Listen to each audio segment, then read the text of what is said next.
After days of denials, Iran admitted it unintentionally shot down a Ukrainian passenger plane, killing 176 people on board. In an address on state television, the Revolutionary Guard general said they'd mistaken the aircraft for a hostile target in the wake of America's assassination of Iran's top military leader. The Ukrainian president demanded the perpetrators be brought to justice.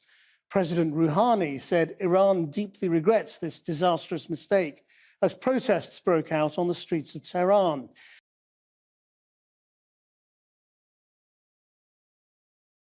Now to Ukraine, where the military says it has inflicted huge losses on Russian forces near Bakhmut, the embattled eastern city that has been seeing fierce fighting for months now. Meanwhile, Kremlin-backed officials in the Zaporizhzhia region are evacuating civilians living in occupied towns. That includes the area around the nuclear power station. Ukrainian workers at the plant are not being allowed to leave, though their family members.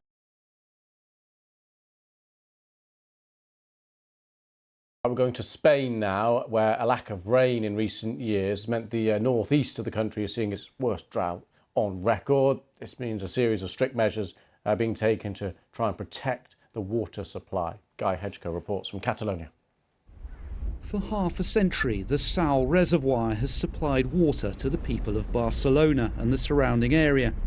But in recent months, it has been depleted to less than a tenth of its capacity due to lack of rain.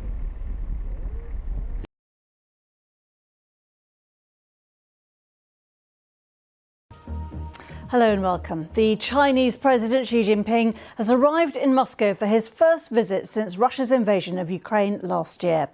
The visit is a clear sign of support for Russia and its President Vladimir Putin at a time when the Kremlin is under intense international pressure.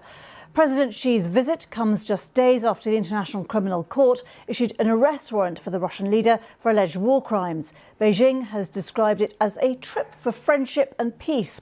Last month, China published a 12-point plan calling for dialogue on the war in Ukraine, but offered no concrete proposals to end the conflict.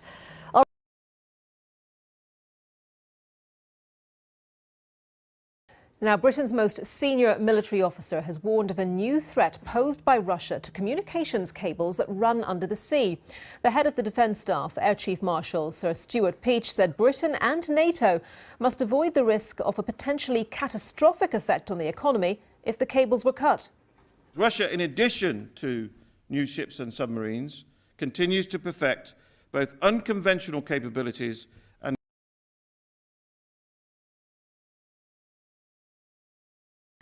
14 people have died and thousands have been left homeless after heavy rains and flooding in parts of northern Italy. The mayor of the city of Ravenna has told the BBC that it's the worst disaster in a century. In some places, people are running out of food and drinking water, with aid unable to reach them. Our correspondent Sofia Batizza reports. An entire village underwater. People forced to move around using canoes. Others taking refuge upstairs.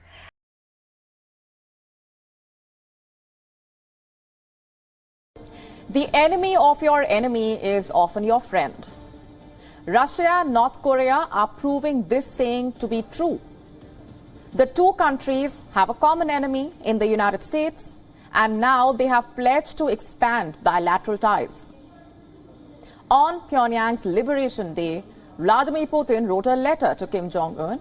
He vowed to expand relations with North Korea. Kim, on the other hand, talked about friendship with Russia since the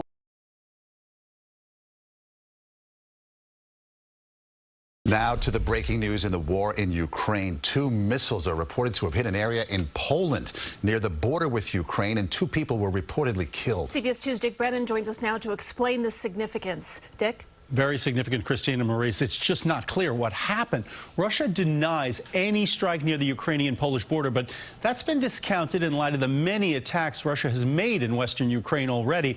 And we're talking about Poland, a NATO member. The U.S. says it will defend every inch of NATO soil.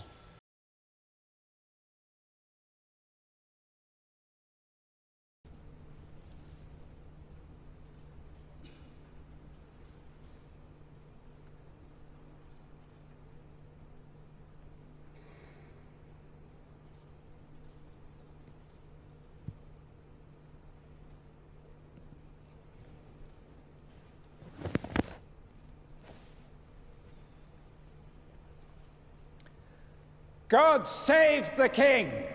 God save the King!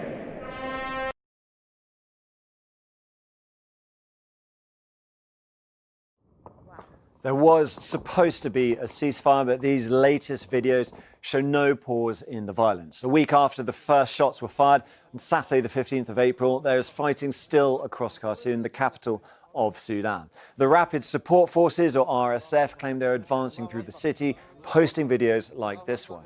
But the official army, the Sudanese Armed Forces, have also struck back. This shows their aircraft flying over the city.